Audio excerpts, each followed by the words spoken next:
Sudrajat penjual es kue kapok difitnah dan dianiaya, pilih ganti profesi dan jualan di rumah.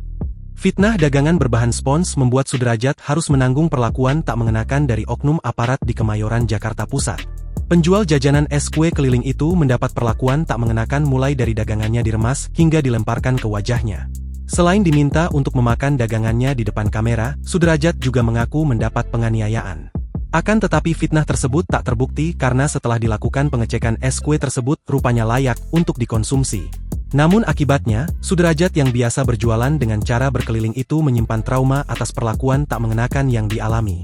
Mau dagang di sini saya, kapok ke Jakarta, kapok, ujarnya, Selasa, 27 Januari 2026, melansir Tribun News Bogor. Ayah dari 5 orang anak itu mengaku kapok untuk berjualan es kue keliling dan memilih untuk beralih profesi dan berjualan di rumah saja. Kapok saya, malas ke Jakarta, kapok, takutnya saya ditimpuk pakai batu gede, mau dagang goreng-gorengan, iya telur gulung, katanya. Sudrajat menuturkan, dirinya sudah puluhan tahun dan terbiasa berjualan es kue keliling di wilayah Jakarta. Ia berangkat saat matahari belum terbit dan pulang saat matahari hampir tenggelam.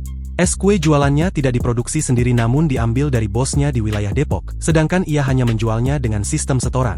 Sudrajat mengungkap, tiap potong es kuenya dijual dengan harga 2.500. Dalam sehari ia mengaku mampu menjual kurang lebih 150 potong es kue. Kemudian sebagian uang penjualan disetorkan kepada bosnya, sebagian lainnya dibawa pulang untuk memenuhi kebutuhan harian. Meski jumlahnya tak begitu besar, namun ia tetap bersyukur dan menurutnya cukup untuk makan anak dan istrinya. Namun rupanya penghasilannya sebagai penjual es kue belum mampu untuk mencukupi kebutuhan pendidikan anak-anaknya. Pasalnya, anak pertama hingga anak keempatnya belum ada yang berhasil tamat dari bangku sekolah menengah atas. Sedangkan satu anaknya yang paling kecil saat ini masih mengenyam pendidikan di bangku kelas 1 sekolah dasar. Download Tribun X sekarang, menghadirkan lokal menjadi Indonesia.